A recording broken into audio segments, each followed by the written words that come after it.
The title of this presentation is Where Are We Going? This is actually the second part in a two-part series. The first one was done in London called Where Are We Now, which dealt with the financial system and other attributes you might be familiar with if you follow the work that I do with the Zeitgeist movement, which is the activist and communication arm of another organization called the Venus Project. More on these organizations as we go along. Part 1, Evolutionary Baggage. Roughly 10,000 years ago, the human species stumbled into a new social paradigm, which is now referred to as the Neolithic Revolution.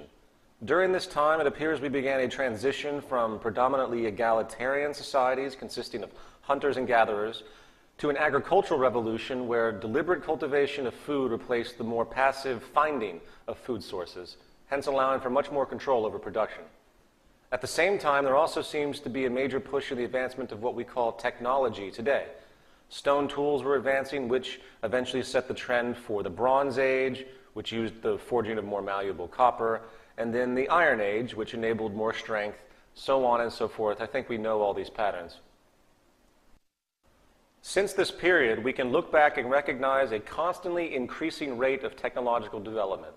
In fact, it appears to be an exponential increase. This graph here, made by Ray Kurzweil, shows an exponential increase of the mass use of inventions, specifically communication technology, computer technology, and the like. Next to it is another chart which shows a history of technological invention and the amazing rate of progress in general. I think it is safe to say that this evolution of technology, and hence science itself, has been and continues to be the fundamental catalyst for progress and change. It is by far the primary factor driving the development of human civilization, not only in the facilitation of achieving specific ends, but also in the more subtle manifestation of our belief systems, philosophy, frames of reference, and essentially how we interpret the world around us. The scientific method itself is a form of technological tool, and its application has continually advanced our understanding of the world around us, facilitating constant change. Unfortunately, cultural beliefs that we all share, traditions, are very rarely in tandem with the socially progressive nature of science and technology. This is termed culture lag. This stems from social identifications with existing traditional values and established institutional practices. These emotional identifications, and I apologize for this graphic, but I couldn't resist, these emotional identifications are a source of comfort for us. In fact, I have an anecdote. When I was coming here from the airport, I saw the Amish. They have evidently lived nearby, and they were driving on the street. It was nighttime. What did they have? They had electric lights on their horse and buggy. I'm like, hey, that's cheating. The thing is that it's really difficult for any traditional establishment to really keep moving forward without eventually giving in to the beauty of the advancement of technology and what it can do for us. As a classic example of this phenomenon, which I'm sure many of you have heard before, was when the Italian physicist astronomer Galileo first presented evidence to the political institution of his time and region regarding the Earth revolving around the sun. He was met with deep threat and deep opposition by the political religious establishment, for it was very much contrary to their religious texts and hence traditional identifications. In fact, the Inquisition banned the reprinting of Galileo's works for 76 years after his death. The reality is, institutional establishments, meaning institutions of both traditional codified thought and institutions with societal influence and power, meaning philosophy dogmas on one hand and corporations and governments on the other, each have a high propensity to engage in denial, dishonesty, and corruption to maintain self-preservation and self-perpetuation. The result is a continuous culture lag, where social progress, by way of incorporating new, socially helpful scientific advancements, is constantly inhibited. It is like walking through a brick wall, as the established power orthodoxies continue to perpetuate themselves for their own interests and comforts. Now, to illustrate this phenomenon in a modern context, let's examine one of the oldest established orders still in use today, the monetary system. When I say the monetary system, I don't mean native monetary policy, interest rates, the fractional reserve policy, central banks, or any other component attribute. I refer to the absolute foundation of the concept being a system of incentive, acquisition, and exchange. So first, let's ask the most fundamental question. Why did we invent money? Contrary to the attitudes of most of the world's population today, money is not a natural resource, nor does it represent resources. Money is actually a social convention for managing scarcity and rewarding creation.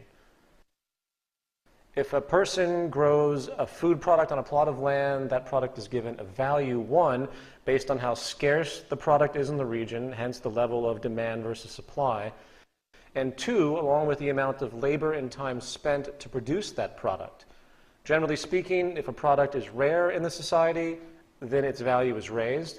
If the skill set needed by a person to cultivate that product is also rare in the community, then the value is increased as well.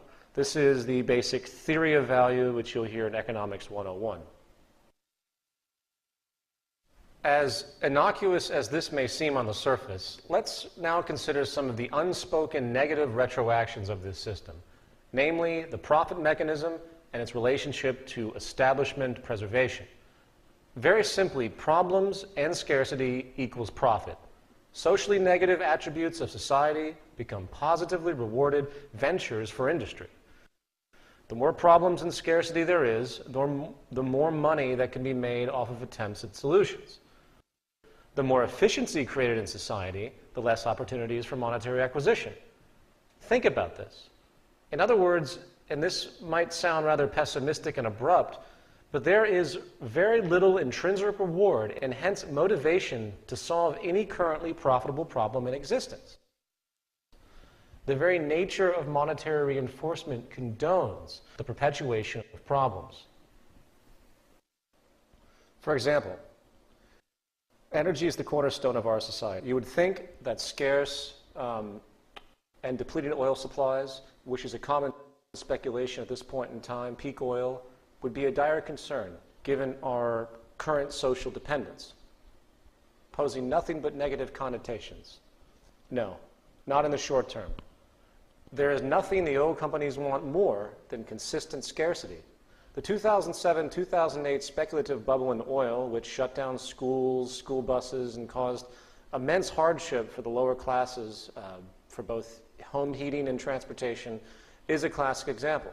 If oil companies know that they can make more money by having their items scarce, the propensity to deliberately limit production and disregard social concern or simply be dishonest outright about available resources is very high. The same goes, unfortunately, for every other socially dire problem, such as environmental pollution. The more polluted our water tables and taps become, the more industry can compensate by offering profitable solutions. This creates a perverse reinforcement of indifference to environmental concern by industry. For the more damage there is, the more money that can be made. It is simply how the game is set up, and the psychological ramifications are sick and profound.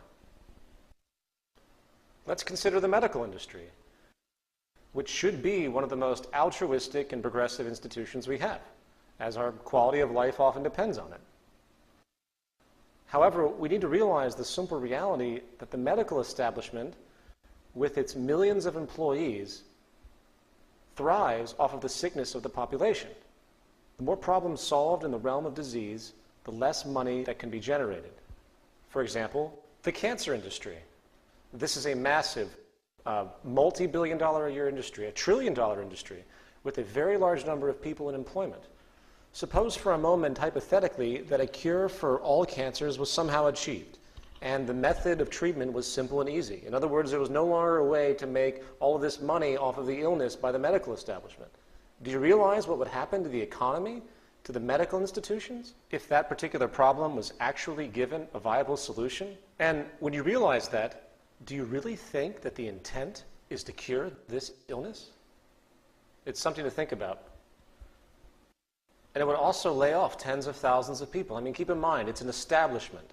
The moment you have employees and everything, and even if you're working initially for an altruistic cause, the moment you're in the position of supporting a group and the group relying on the institution, suddenly motivations change. As another example, what if a company made a car that could last 80 years without service and also runs without the need for perpetual refueling through battery technology? The aftermarket value of that car would be virtually zero, and billions of dollars would be lost due to the now obsolete consumer oil and auto service market industries. I'm sure many of you know that we have the technology now to create electric cars that can go 80 miles an hour for 1,000 miles on one charge.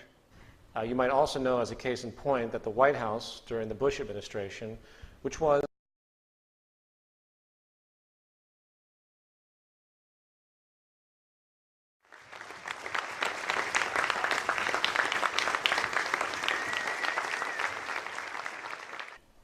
roughly 10,000 years ago, the human species stumbled into a new social paradigm, which is now referred to as the Neolithic Revolution.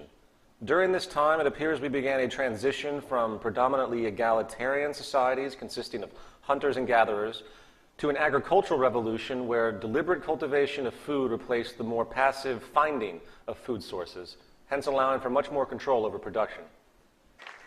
The title of this presentation is Where Are We Going? This is actually the second part in a two-part series. The first one was done in London called Where Are We Now?, which dealt with the financial system and other attributes you might be familiar with if you follow the work that I do with the Zeitgeist movement, which is the activist and communication arm of another organization called the Venus Project. More on these organizations as we go along. Part 1, evolutionary baggage.